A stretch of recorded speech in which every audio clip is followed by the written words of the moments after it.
都记下来了吗？记下来了，而且按照这个进度赶工，我们应该可以提前完工。我看你跟现场的工作人员混得挺熟啊。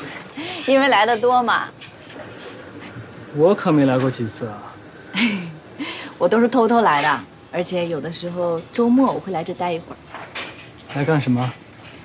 什么也不干啊，就在这儿静静地看着，觉得一个东西从无到有，特别有成就感。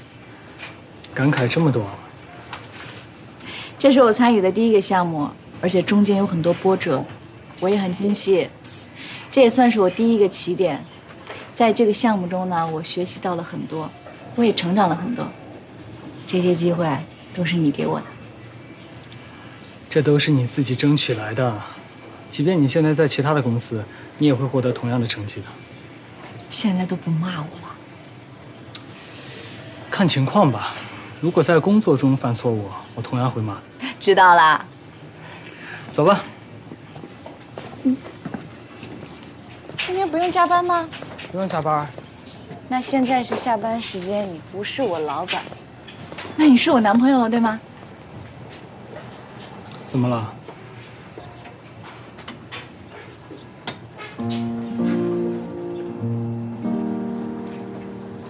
我就想知道他是怎么工作的。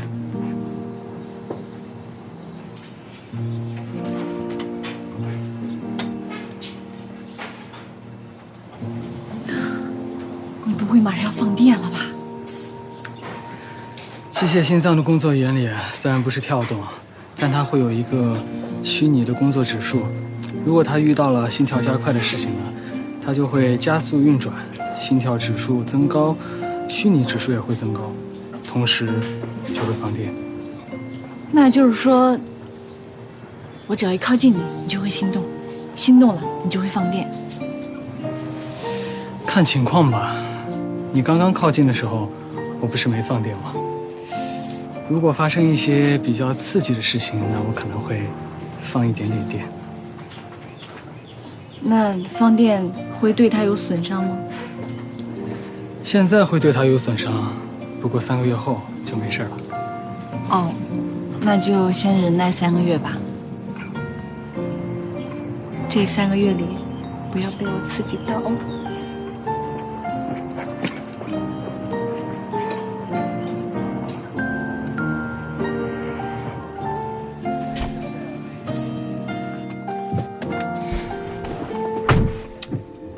不过呢，牵手还是可以的。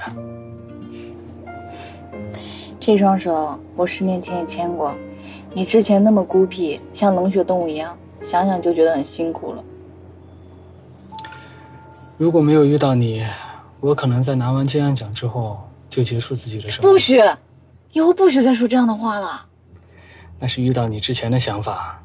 没有遇到我也不可以。人在没有任何计划的情况下，就会遇到意外，还有温暖，还有持续不断的希望。自从遇见了你啊，让我有了人生的新的目标。什么目标？好好的跟你在一起。老板，你以后能不能多说一些这种话？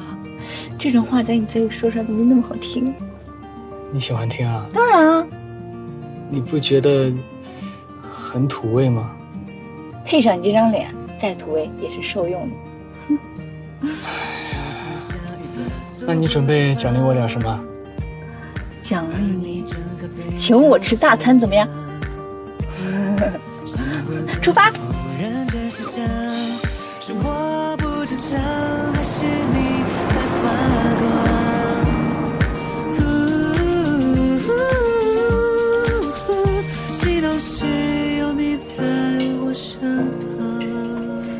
来，你吃这一份，如果喜欢的话，还可以再点。老板，你突然对我这么大方，我还有点不适应呢。我以前很抠吗？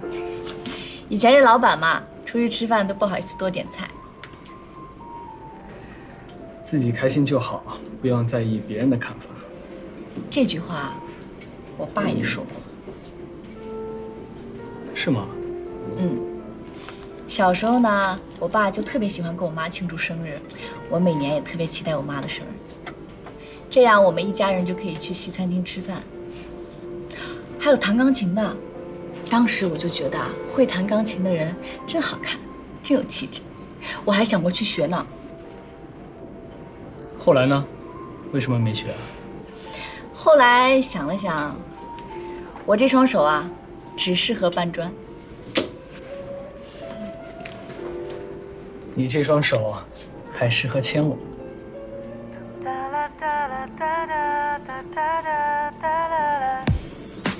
老板，你现在越说越溜了。你吃点这个吧。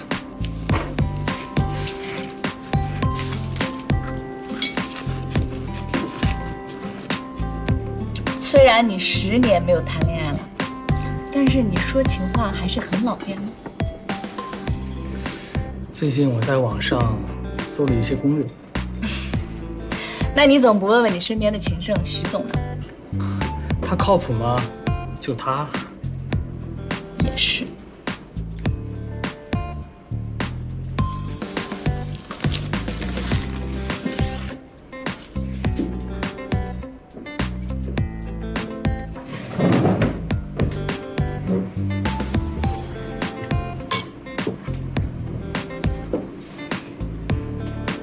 虽然我也是第一次谈恋爱，但是我觉得啊，喜欢一个人就要让对方感受到，爱就要大胆说出来。女孩子谈恋爱之后，不都是应该矜持一点，或者话少一点吗？其实我话已经很少了。也是，你说的话基数本来就比别人大，减少了之后，自然也感觉不到。你话倒是比以前多喽。有吗？我跟以前一样。你身体激动的时候会放电，但是我跟你牵手拥抱都感受不到。你有时候是不是没有那么喜欢我？怎么可能？是你皮糙肉厚。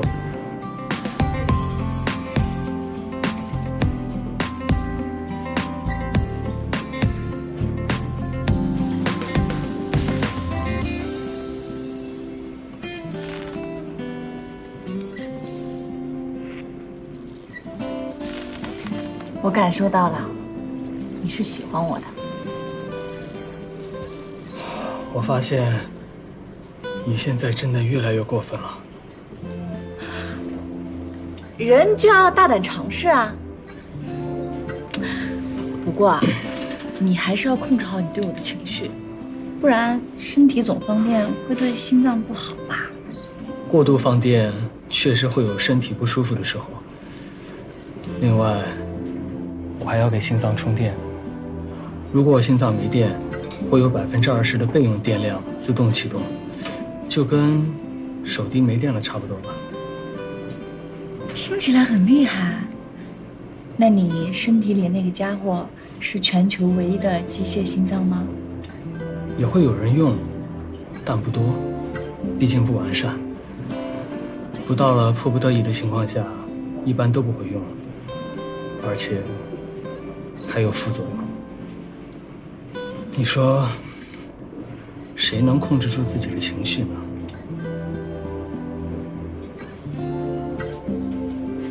那我以后都会很乖的，任何事情都听你的，绝对不惹你生气。我发现我有这个家伙还是挺好的。哎，小心情绪激动哦，会放电哦。吃饭，吃饭，我能控制住，吃饭。我真的能控制住。